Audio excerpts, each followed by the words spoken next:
One of the accomplishments of pediatric hospital medicine was the development of the PRISE network. The PRISE network stands for Pediatric Research in the Inpatient Setting.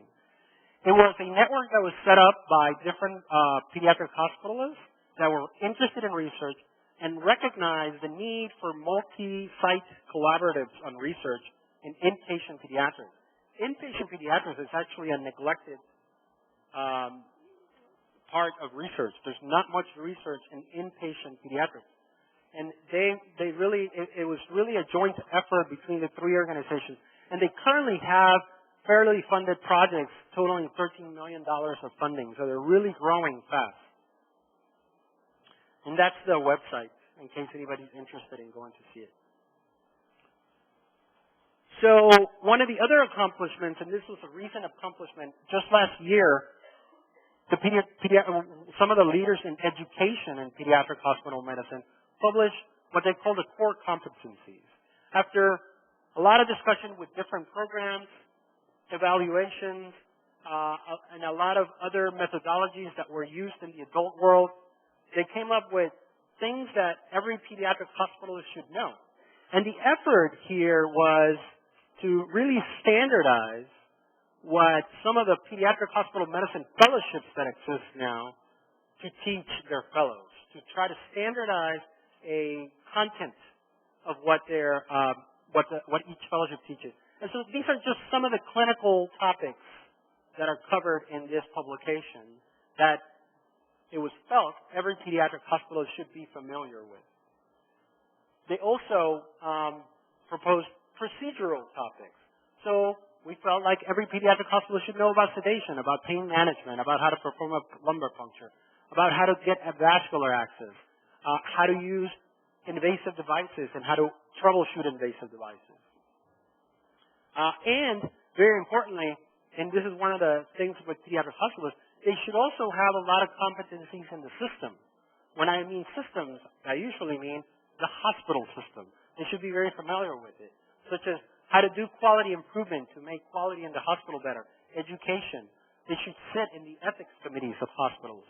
They should be very aware of evidence-based medicine and how that influences the practice of medicine in the hospital. So like I said, the section of hospital medicine is the largest organization that represents hospitalists, and I am a member of the executive committee of the section of hospital medicine, and I just recently had the fortune of being elected chair of this section. I'll be chair starting 2013.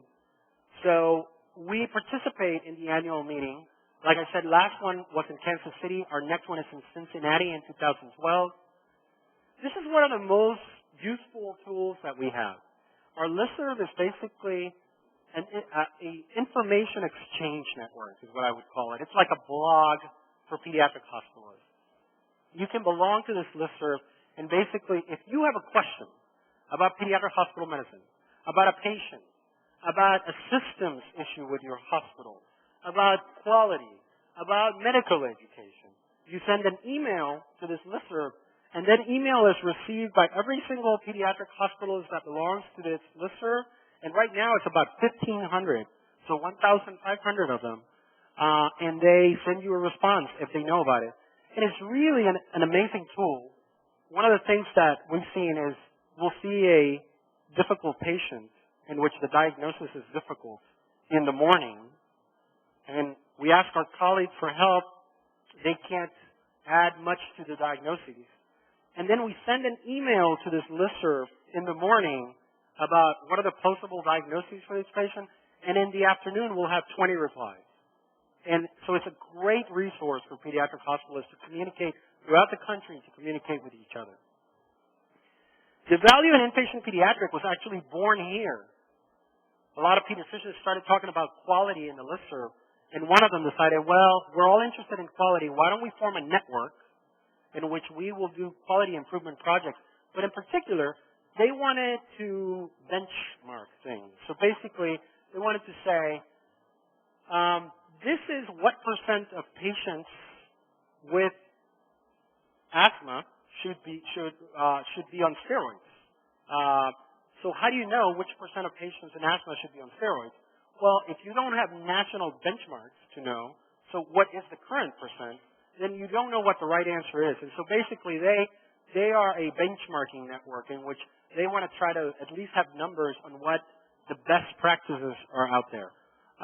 And so that was born out of listserv. And now they join together with the AAP. The AAP has a quality improvement network, and now this network, the Valiant Inpatient Pediatric Network, is part of the AAP. The section will also do a periodic survey of its members to see about salary and things like that, what the national trends are. And it's a great resource for hospitalists. And I'll give you the website to the section at the end of the talk. So I want to talk about the value that pediatric hospitalists bring, because I think this is one of the most important things to talk about. So I don't just have to talk about it. I can tell you that there's evidence about the value of pediatric hospitalists. Here are the studies, and these studies have shown that pediatric hospitalists, usually when compared, so you're comparing to something, pediatric hospitalists, usually when compared to traditional inpatient teams, which means traditional meaning the subspecialist that comes for 2 hours in the morning to see patients, or the private pediatrician who comes for an hour in the morning before they go to their clinic. That's what I mean by traditional. So pediatric hospitalists, compared to traditional hospital medicine models, decrease length of stay for hospitalized patients without increasing mortality or morbidity, decrease the cost of hospitalized patients, usually have higher compliance with evidence-based guidelines. So if there's a guideline out there saying these are the best practices that we have identified for a certain condition, pediatric hospitalists are more likely to follow those guidelines. When evaluations are done by medical students or residents or even nurses, pediatric hospitalists are usually evaluated better. And with children with complex care needs, a hospitalist-only team has been shown to produce even better outcomes and decrease returns to the hospital for these patients with complex issues. So this is some of the published value of pediatric hospitalists. But there's some sort of innate value that we have all identified. And we know that hospitalists fill gap on trainee hours. I was talking to you about that earlier. The trend is for residents to work less. That is the trend. Whether it's a reality or not, it's a trend. And in the United States, it is very strictly enforced. And it just became even worse now. Some of it fairly ridiculous, but it's nevertheless, that's the reality of it. And pediatric residents are going to work less and less. And somebody needs to fill that gap. And in the United States, hospitalists have been the ones to fill that gap. They really provide frontline expertise to sit in hospital committees. I don't know how many of you sit on hospital committees. I'm sure a lot of you who are more senior, and have noticed that a lot of the people that sit on committees and make decisions on committees don't even know what the work is, because they don't work at the unit that they're trying to, they don't use the medications that they're trying to regulate, etc. Pediatric hospitalists, or hospitalists in general, they work at the front line. They work at the front line of patient care. And so they usually provide some guidance, some rational guidance to hospital committees.